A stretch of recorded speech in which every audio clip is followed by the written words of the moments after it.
প্রবেশর গীত রাগ সিন্ধুরা একতাল।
সৃষ্টি স্থিতি প্রলয়র আমি একমাত্র করাকে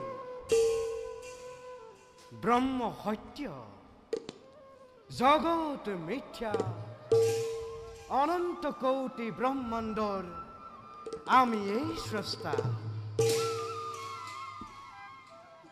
আমার সৃষ্টি যেতিয়াই অধর্মই ধর্ম মহাপাপে পুণ্য গ্ৰাস কৰিবলৈ উদ্যত হয় তেতিয়াই আখৰিক শক্তিক বিনাশ কৰি ধৰ্ম ৰক্ষাৰ বাবে ভক্ত ৰক্ষাৰ বাবে যুগে যুগে আমি লওঁ অৱতাৰ। যাওঁ সৃষ্টিৰ কল্যাণৰ হেতু প্ৰজাপতি ব্ৰহ্মা আৰু দেৱাদিদেৱ ৰুদ্ৰৰ সৈতে কৰোঁ গৈ আলোচনা।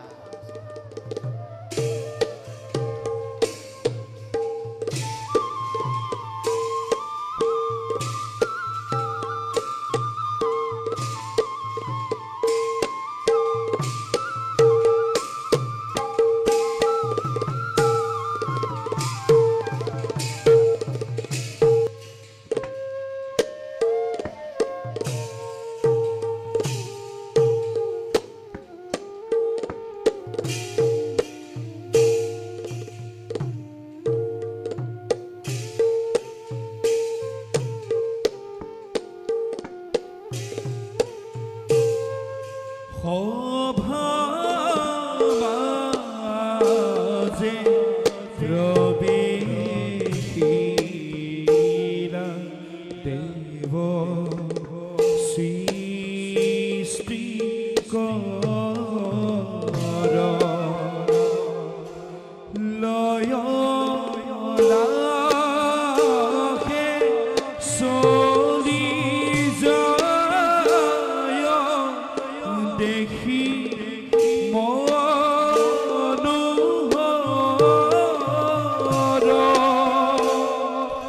লয় লাখে চলি যায় দেখি মনোহৰ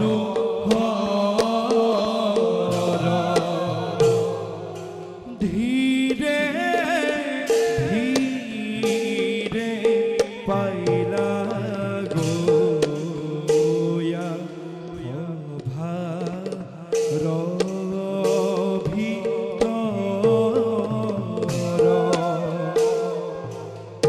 ৰাম হৰি ৰাম হৰি বুলা নিৰন্তৰ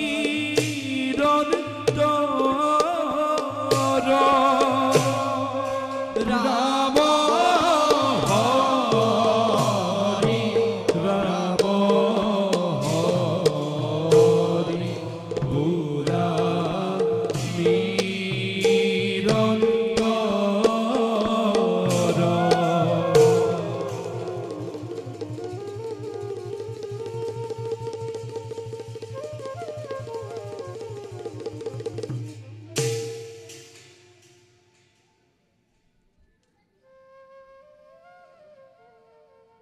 গজন আৰু ভ্ৰমণ এই চাৰিমুঠি জীৱ আমি এই কৰিছো সৃজন সেয়েহে সমগ্ৰ জগতে জানে আমাক সৃষ্টিকৰ বিৰিঞ্চি বুলি ঈশ্বৰৰ ইচ্ছা যদিও বা সৃষ্টিৰ মায়া জাল কৰিছো ৰচনা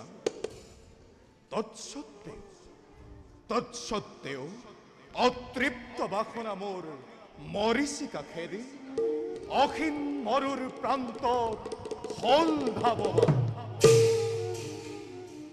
ও পৰম প্ৰভুৱে আমাক কৰিছে স্মৰণ যাওঁ আমিও যাওঁ এবে নগৰী পলম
Ramo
সৃষ্টি স্থিতি আৰু প্ৰলয় ব্ৰহ্মাণ্ডৰ তিনিও গতি চিৰন্তন ৰূপে চক্ৰবত ঘূৰিছে সদায়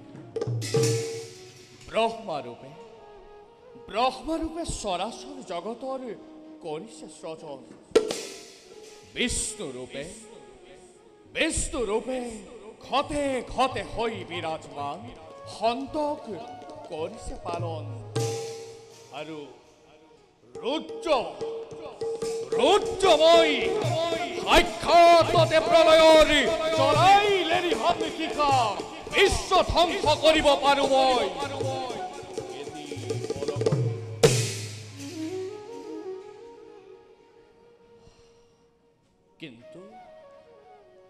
কিন্তু মনবোৰ আজি অতিকে ব্যাকুল পৰম পিতা পৰমেশ্বৰ বিষ্ণুৱে মোক কৰিছে স্মৰণ গতিকে সন্তেকো নকৰি পৰম যাওঁ এবে বিষ্ণুৰ সমীপে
বিষ্ণু রুদ্র মানব পুত্রময় নম্বর মহা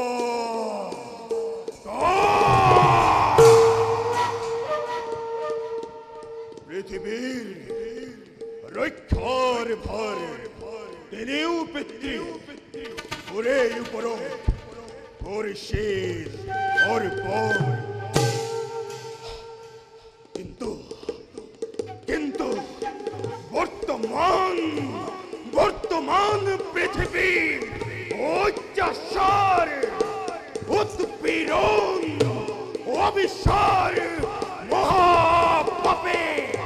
মহাপাপে পৃথিবী রোগ করে তুলেছে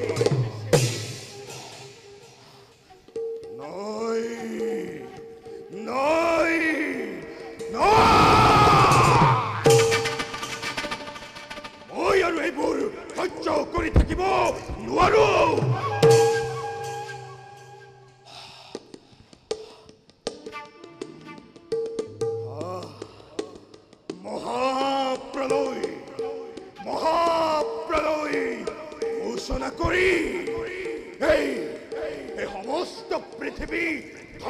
কৰি মহাপাপৰ পৰা মই মুক্ত কৰিম।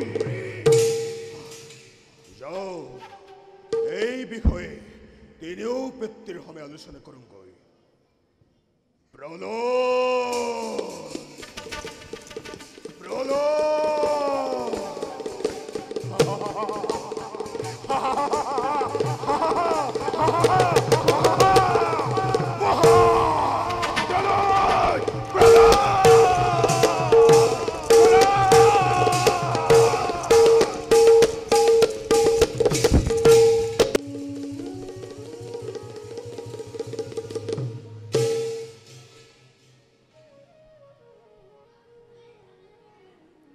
হে প্ৰজাপতি প্ৰভু, আপুনি জীৱ-জগত সৃজন কৰিছে। প্ৰভু, আমি বিষ্ণুৱে পালন কৰিছোঁ আৰু ৰুদ্ৰই অন্যায় অধৰ্ম হ'লে তাক ধ্বংস কৰি সৃষ্টি ৰক্ষা কৰিছে।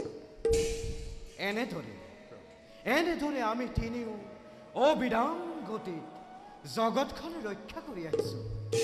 কিন্তু প্ৰজাপতি প্ৰভু, হঠাতেই আমাৰ সৃষ্টি অজানিতে সকলো উলট পালট হ'ব ধৰিছে। কাৰণ প্ৰজাপতিয়ে সৃজন কৰিবলৈ পাহৰিছে, আমি বিষ্ণুৱে পালন কৰিবলৈ পাহৰিছোঁ আৰু ৰুদ্ৰই সংহাৰ কৰিবলৈ পাহৰি গৈছে। যেনে দৃষ্টি নিক্ষেপ কৰিছোঁ তেনেই আমাৰ সৃষ্টি ৰাজ্য পাপৰ দ্বাৰা নিমজ্জিত হৈ ধৰ্মক চুৰমাৰ কৰি অধৰ্ম এফালৰ পৰা গ্ৰাস কৰি আহিব ধৰিছে। প্ৰজাপতি প্ৰভু, শূলপাণি, প্ৰভু, ইয়াৰ কিবা কাৰণ বিচাৰি পাইছেনে বাৰু?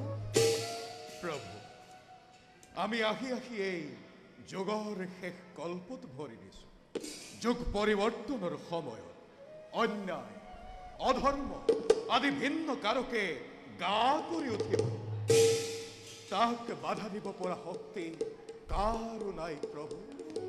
গ্ৰহে এফালৰ পৰা গ্ৰাস কৰি আহিব ধৰিছে। প্ৰভু, শূলপাণি, এটা কল্প শেষ হোৱাৰ পাছত আন এটা কল্পৰ আৰম্ভ হয়। এই কল্পত যদি ধৰ্মই স্থিতি ল'বলৈ সুবিধা পায় তেন্তে তাৰ ফল অতি লাভদায়ক হৈ অনাদৰ অনাবৃষ্টি দূৰ হয়। কিন্তু প্ৰভু, যদি কেনেবাকৈ অধৰ্মই স্থিতি ল'বলৈ সুবিধা পায় তেন্তে তাৰ ফল অতি ভয়ংকৰ হৈ উঠে। দুৰ্ভিক্ষ, মৰামৰি, কটাকটি আদি বিভীষিকাই দেখা দিয়ে প্ৰভু।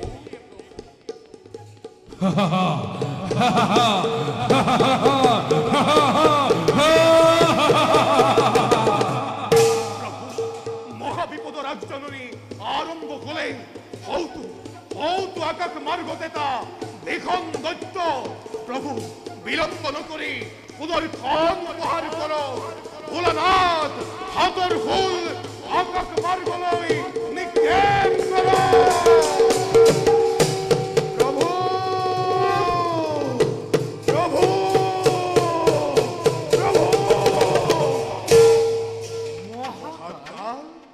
অসময়ত আবিৰ্ভাৱ হোৱাৰ কাৰণ কি মহাকাল? প্ৰভু, মহাকাল, আপোনালোক তিনিওৱে মোক পৃথিৱীৰ ৰক্ষাৰ ভাৰ কৰিছিল অৰ্পণ। কিন্তু প্ৰভু, মহাকাল, মই এই দায়িত্ব পালন কৰিবলৈ বৰ্তমান অপাৰগ। তাৰ কাৰণ? ইয়াৰ কাৰণ পৃথিৱী অন্যায় অবিচাৰ অত্যাচাৰ উৎপীড়ন সকলোৱে এফালৰ পৰা পৃথিৱী গ্ৰাস কৰি ধৰিছে। তাৰ পৰিণাম কি হ'ব মহাকাল? ইয়াৰ পৰিণাম প্ৰভু, ইয়াৰ পৰিণাম অতি ভয়ংকৰ। প্ৰলয়, মহাপ্ৰলয়। অপ্ৰভু, এই মহাপ্ৰলয়ে সমস্ত পৃথিৱীলৈ ধ্বংস কৰি দিম। মহাসাগৰৰ পানীয়ে গোটেই পৃথিৱী ডুব নিয়াব। সকলো শিক্ষা সভ্যতা জ্ঞান বিজ্ঞান প্ৰযুক্তি সকলো ধ্বংস হ'ব। মহাকাল ঋষি মুনিসকলৰ বেদ বেদাংগ একোৱেই বাচি নাথাকিব প্ৰভু। মহাকাল, সৃষ্টি ৰক্ষা নহ'লে পৃথিৱীত নৰ মনুষ্যৰ অৱস্থা কি হ'ব? নাই প্ৰভু, পৃথিৱীত ধৰ্ম বুলিবলৈ একো নাই। চাৰিওদিশে কেৱল অধৰ্মই ৰাগ কৰি উঠিছে। মহাকাল প্ৰভু, তাৰ উপায় দি যোৱা মহাকাল। ইয়াৰ উপায় হয় মহাকাল, উপায় উপায় কি যোৱা? সপ্তদ্বীপৰ ভিতৰত মাত্ৰ জম্বুদ্বীপৰ ৰজা মহাধৰ্মপৰায়ণ সত্যব্ৰত ৰাজন জীয়াই থাকিব। আৰু সেই সত্যব্ৰত ৰাজনৰ দ্বাৰাহে গোটেই সমস্ত পৃথিৱী ৰক্ষা কৰিব পাৰিব প্ৰভু। পিতামহ ব্ৰহ্মই মহাকাল, সকলো বেদ বেদাংগ উদ্ধাৰ কৰিব পাছৰ প্ৰজন্মলৈ। আৰু ৰুদ্ৰই সেই সময়ত উৎপন্ন হোৱা দৈত্য মহাকায় জীৱ জন্তু আদিকে আপোনাৰ গুণে নিৰ্মূল কৰিব। আৰু মই কি কৰিব লাগিব মহাকাল? আৰু আপুনি প্ৰভু সেই সময়ত সত্যবত ৰজাক লগত লৈ এই পৃথিৱীৰ বাবে আপোনাৰ যি নতুন অৱতাৰৰ প্ৰয়োজন সেই অৱতাৰ আপুনি কৰিব ধাৰণ। আৰু তেতিয়াহে ৰক্ষা পৰিব এই পৃথিৱী।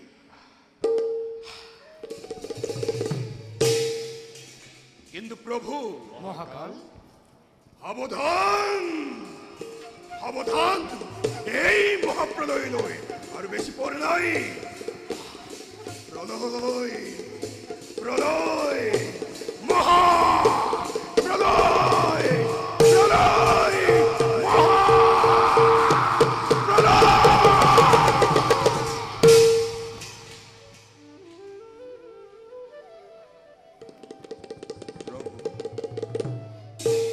এই বিনন্দীয়া সৃষ্টি বেদ বেদাংগ সাহিত্য সভ্যতা সকলো মহাপ্ৰলয়ত লোপ পাব প্ৰভু। পুনৰ সৃষ্টি কৰিবলৈ থাকিব ক'ত? হে প্ৰজাপতি, প্ৰভু আপুনি এতিয়াৰে পৰা যিমানবোৰ বেদ বেদাংগ প্ৰভু কৃষ্টি সভ্যতাৰ নিদৰ্শনত থকা সকলো সামগ্ৰী এপদ এপদকৈ সংগ্ৰহ কৰাৰ ব্যৱস্থা কৰক। মহাপ্ৰলয়ৰ পিছত যাতে পিছৰ কল্পত মানৱ সমাজে পুনৰ জ্ঞান লাভ কৰিব পাৰে তাৰে ব্যৱস্থা কৰক। কিন্তু প্ৰভু, ইমানবিলাক সাহিত্য সভ্যতা সংস্কৃতি ইমান সহজতে সংগ্ৰহ কৰাটো সম্ভৱ নহয় প্ৰভু। তদুপৰি এনে এটা পৰিৱেশত কোন ক'ত পৰি থাকিব তাৰো কোনো ঠিকনা নাই। সকলোবোৰৰ যাতে কিছু আভাস ৰাখি যাব পৰা যায় প্ৰভু তাৰ চেষ্টা কৰিব। ভাল। ৰুদ্ৰই হঠাৎ মহাবল ধাৰণ কৰি সকলোবোৰ ৰক্ষণাবেক্ষণৰ দায়িত্ব গ্ৰহণ কৰক। বিশেষকৈ বেদ বেদাংগ কৃষ্টি সভ্যতাৰ নিদৰ্শন যদি অনাৰ্যৰ হাতত পৰে তেনেহ'লে পৃথিৱীৰ পৰাৰ আৰ্যৰ ৰাজত্বৰ অৱসান ঘটিব। প্ৰজাপতি, প্ৰভু ৰুদ্ৰ, প্ৰভু যাওঁ এতিয়া সকলোতে নিজ নিজ কৰ্তব্যত হওক অগ্ৰসৰ। ভাল ভাল প্ৰভু, এবে আমি বিদায় বিদায় সেৱা বলো প্ৰজাপতি।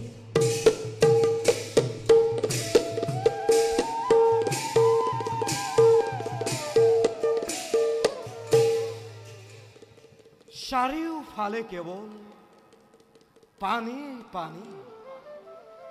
এই মহাপ্ৰলয়ৰ মাজত আমাৰ কি অৱতাৰৰ প্ৰয়োজন হ'ব তাকেই ভাবি মই স্থিৰ কৰিব পৰা নাই।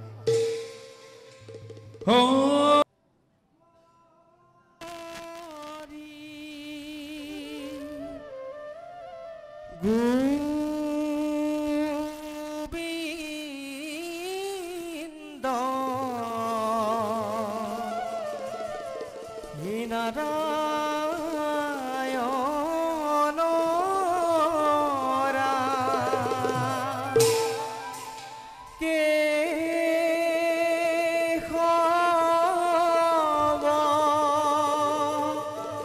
এ হরি রাম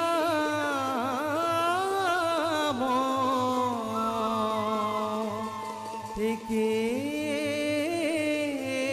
হব হরি নারায়ণ নারায়ণ নারায়ণ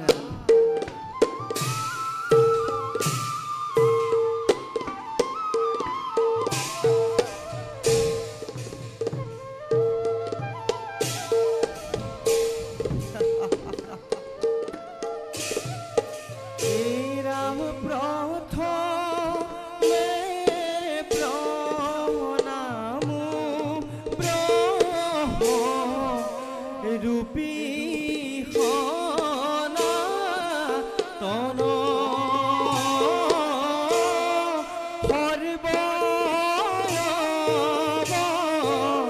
কারণ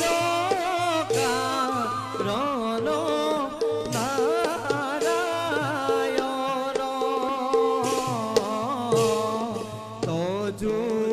তজুনাভি কমলত ব্রহ্মা ভৈলা জাত যুগে যুগে অবতার ধরা সংখ্যাত নারায়ণ নারায়ণ হরি রাম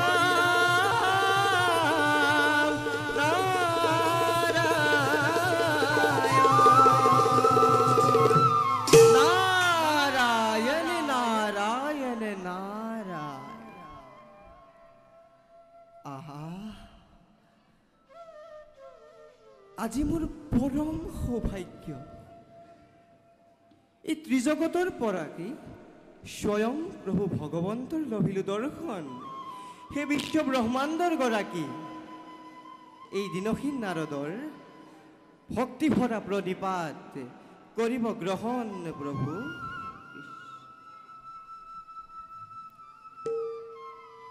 প্ৰভু প্ৰভু নাৰায়ণ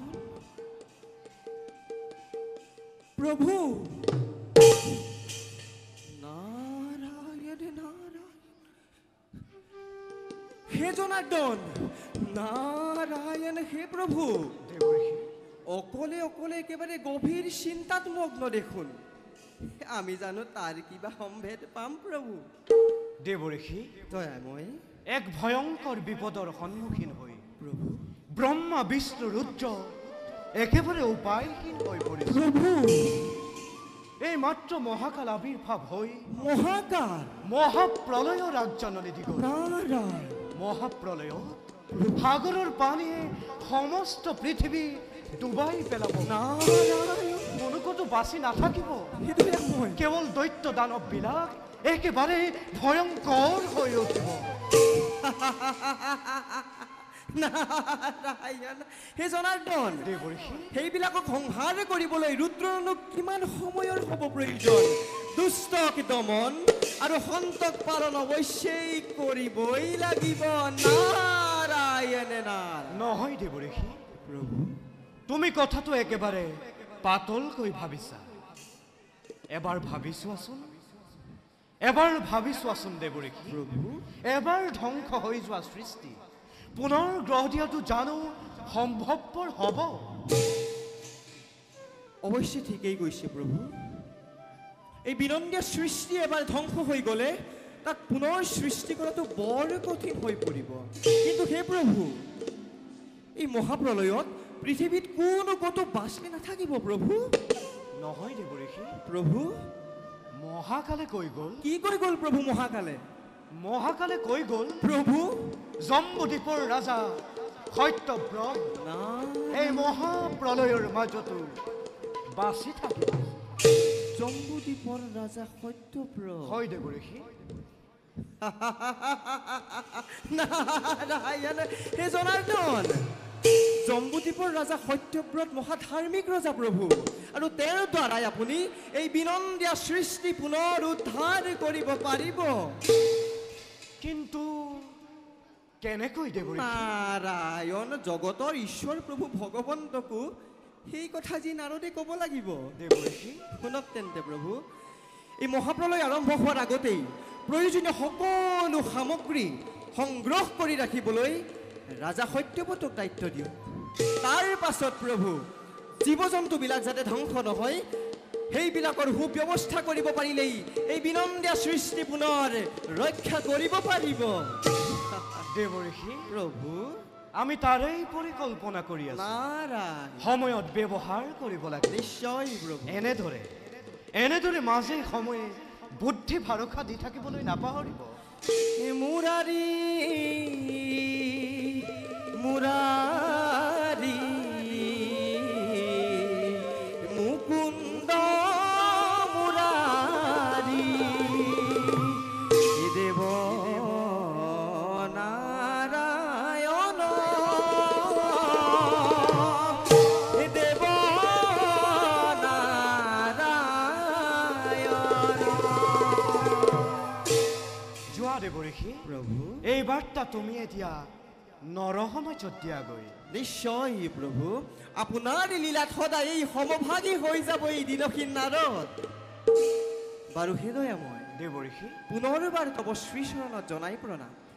এই বিশ্ব ব্ৰহ্মাণ্ডৰ কল্যাণ উপেক্ষে এই গুৰুতৰ কাৰ্য সাধিবৰ বাবে মই নিজকে কৰোগৈ প্ৰস্তুত। যোৱা দেৱৰী, মংগলাম ভগৱান বিষ্ণু মংগলাম গৰুড়ধ্বজা মংগলাম পুণ্ডරීকাক্ষাৎ মংগলায়াম তনু হৰি। তোমাৰ শৰণ সেৱাৰ গোবিন্দ এনা জানো একো পাই এই জীৱতে সেৱাত ৰহিব কৰোণা এ কৰিতে হৰি যোৱা নাৰায়ণ নাৰায়ণ নাৰায়ণ তোমাৰ চৰণ সেৱাৰ গোবিন্দ নাজানো একো পাই শ্ৰীমতে সেৱাত ৰহিব কৰোণা কৰিতে হৰি যোৰাই হৰি নাম নাৰায়ণ কৃষ্ণ নাম জনাৰ্দন এ হৰি নাম নাৰায়ণ কৃষ্ণ নাম জনাৰ্দন এ দেৱ নাৰায়ণ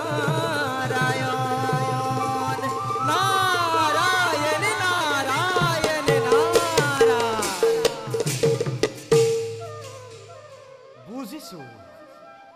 বুজিছো ভালদৰে মই আমাৰ অৱতাৰৰ সময় হৈছে সমাগত। যাওঁ সৃষ্টিৰ কল্যাণৰ হেতু নিজ কৰ্তব্যত আমি সমগ্ৰ ফল